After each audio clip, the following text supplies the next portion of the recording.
श्री शिवाय नमस्तुभ्यम। 1 दिसंबर, जी हाँ, 1 महीना बचा है और ये साल पूरा होने वाला है। जी हाँ, और 1 दिसंबर को अमावस्या भी है। जी हाँ, 30 तारीख को भी थी और 1 तारीख को भी अमावस्या है और 2 तारीख को है सोमवार। इस महीने का पहला सोमवार है और ये साल का हमारे पास कह सकते हैं ये साल का यह अंतिम महीना है जब हम महादेव को मनाकर इसी साल हमारी मनोकामना को पूरा कर सकते हैं। तो कुछ विशेष उपाय हैं जो गुरुजी द्वारा 2024 में बताए गए हैं, जिन उपायों को हम सोमवार को और ये अमावस्या पर कर सकते हैं। तो वीडियो शुरुआत करते हैं। स्वागत है मोदी दी ऑफिशियल चैनल पर। अगर आप लोगों ने अभी तक चैनल को सब्सक्राइब नहीं कर रखा है तो प्लीज़ चैनल को सब्सक्राइब कीजिएगा और कमेंट में श्री शिवाय नमस्तुभ्यम हर हर महादेव अवश्य लिखिएगा। साथ में आप लोग जान लें कि सोमवार की अष्टमी भी आ गई है। जी हाँ, और ये सोमवार की अष्टमी इसी महीने में ही है। चलिए वीडियो शुरुआत करते हैं।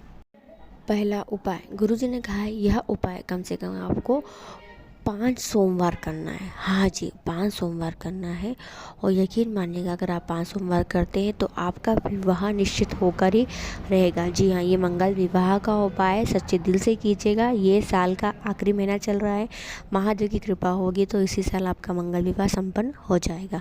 तो करना क्या है, देखिए आपको लेना है 1 लोटा जल और 1 लोटा जल लेकर आपको जाना है शिवालय। जी हाँ, शिवालय पहुंचकर आपको नियम से 5 सोमवार करें तो 5 सोमवार और पूरे महीने कर सके तो पूरे महीने क्या करेंगे।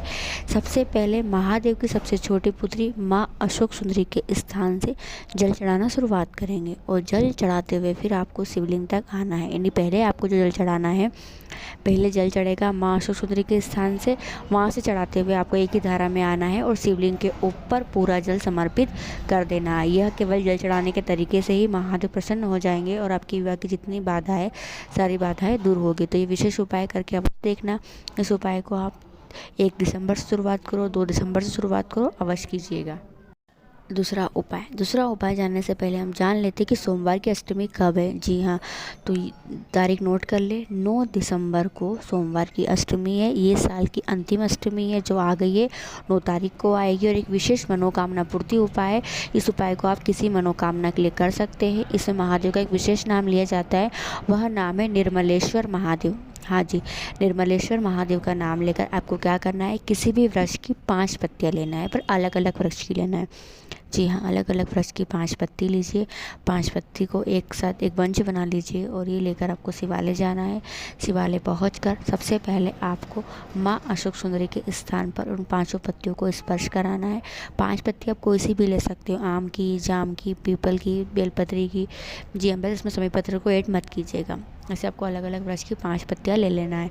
5 पत्ती का पंच बनाकर माँ अशोक सुंदरी के स्थान पर स्पर्श कराते हुए फिर आपको महादेव के ऊपर निर्मलेश्वर महादेव का नाम बोलकर समर्पित कर देना है, अपनी मनोकामना को बोलते हुए। यह विशेष उपाय सोमवार की अष्टमी पर किया जाता है जो कि 9 दिसंबर को आने वाली है। तीसरा उपाय, देखिए बहुत ज़्यादा बीमार रहते हो और रोग से मुक्ति नहीं मिल पा रही है तो रोग मुक्ति का ये विशेष उपाय है जो रविवार के दिन किया जाता है। जी हाँ, रोग मुक्ति का उपाय, कोई भी बीमारी हो आपको पूरे शरीर के अंदर, दवाइयाँ चल रही है, दवाइयाँ बंद नहीं हो रही है तो आप बिल्कुल स्वस्थ हो जाएंगे इस उपाय को करने से। आपको 1 लोटा जल क्या करना है, 1 लोटा जल लेना है तांबे का, उसमें जल भरना है और उस जल में गुलाब की कुछ पंखुड़ी डाल दीजिए। जी हाँ, गुलाब की पत्ती की कुछ पंखुड़ी डाल दीजिए और इस जल से आपको सूर्य नारायण देवता को अर्घ देना है। जी हाँ, यानी सूर्य नारायण देवता को जल समर्पित करना है। जल समर्पित करने के बाद जो कलश है, जिस कलश से आपने अपने सूर्य नारायण देवता को अर्घ दिया है, उस कलश, खाली कलश को, जी हाँ, उस खाली कलश को ढक कर करके कहीं पर साइड में रख दीजिए रविवार के दिन। जी हाँ, और अगले दिन सोमवार के दिन सुबह उठकर स्नान वगैरह करने के बाद उसी कलश में फिर जल भरो। उस कलश में किसी और पात्र से, किसी और बर्तन से जल डाल दो, उस कलश को भर लो और भरकर उसी लोटे से महादेव को जल समर्पित करके आ जाओ। जी, यानी लोटा धोना नहीं है। जिस कलश से आपने जल चढ़ाया सूर्यनारायण देवता का, उस खाली कलश को ढक कर रख दिया है।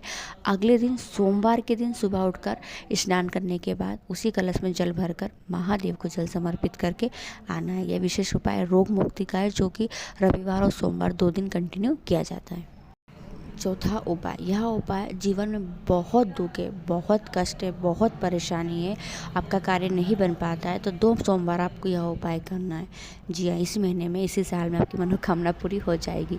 करना क्या है, आपको एक बेलपत्री लेना है। जी हाँ, एक बेलपत्री लीजिएगा। बेलपत्री की जो ऊपर वाली पत्ती है उस पर आपको लगाना है घी, घृत, वो भी गाय माता का घी, घृत। ठीक है, एक बिंदी लगा लीजिएगा। नीचे की जो दोनों पत्ती है बेलपत्री की, उन दोनों पत्ती पर आपको लगाना है शहद।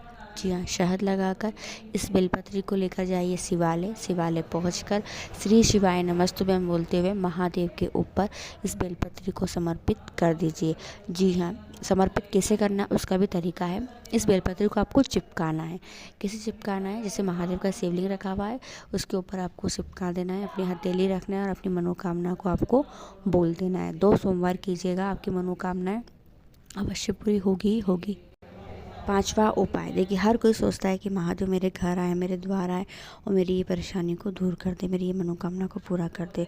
तो गुरुजी ने विशेष उपाय बताया है, जो उपाय अगर हम करते हैं हमारे घर पे ही, तो महादेव अवश्य हमारे दरवाजे आते ही आते और हमारी सारी परेशानी को, सारी दुविधा को दूर कर देते और हमारी मनोकामना को पूरा करते। तो वो उपाय है क्या, तो गुरुजी ने कहा है आपको एक दीपक, जी हाँ, एक दीपक गोल बाती का घी भरा हुआ, जी हाँ, घी का दीपक, घी भी केवल गाय माता का, गोल दीपक घी का आपको अपने घर के मुख्य द्वार पर, जी हाँ, अपने सीधे हाथ तरफ, यानी आपका मुंह घर के अंदर होगा तो आपका जो सीधा हाथ पड़े, सीधे हाथ तरफ उस दीपक को रोज़ प्रतिदिन प्रज्वलित कीजिए। रोज़ शाम के समय प्रदोष काल में एक दीपक आपको अपने घर के मुख्य द्वार पर लगाना है। प्रदोष काल में रोज़ लगाओ, किसी ना एक दिन तो महादेव आपके द्वार आएंगे ही आएंगे और आपकी परेशानी को दूर करेंगे ही करेंगे।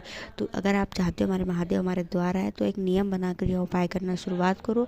रोज़ प्रतिदिन प्रदोष काल में एक दीपक अपने घर के बाहर अपना मुख अंदर की ओर करते हुए जो सीधा हाथ पड़े उस सीधे हाथ तरफ एक दीपक गोलबाती का अवश्य लगाएं।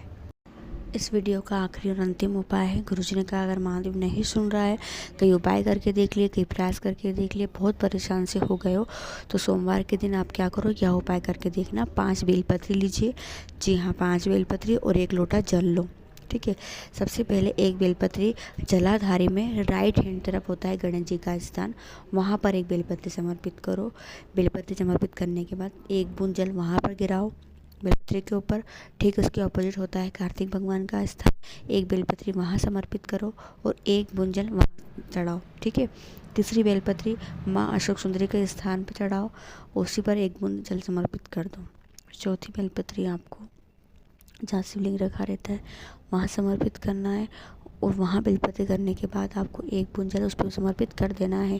और 5वीं बेलपत्री शिवलिंग पर समर्पित कीजिए और जो जल बचा हुआ है उस पूरे जल को शिवलिंग के ऊपर समर्पित कर दीजिए। तो ये 5 बेलपत्री वाला उपाय जो सोमवार पर किया जाता है, करके देखना, आपकी जो भी मनोकामना होगी अवश्य पूरी होगी। तो ये कुछ विशेष उपाय हैं जो सोमवार और रविवार पर आप कर सकते हैं। वीडियो पसंद आती है तो और लोगों तक जरूर शेयर कीजिएगा। श्री शिवाय नमस्तुभ्यम, हर हर महादेव।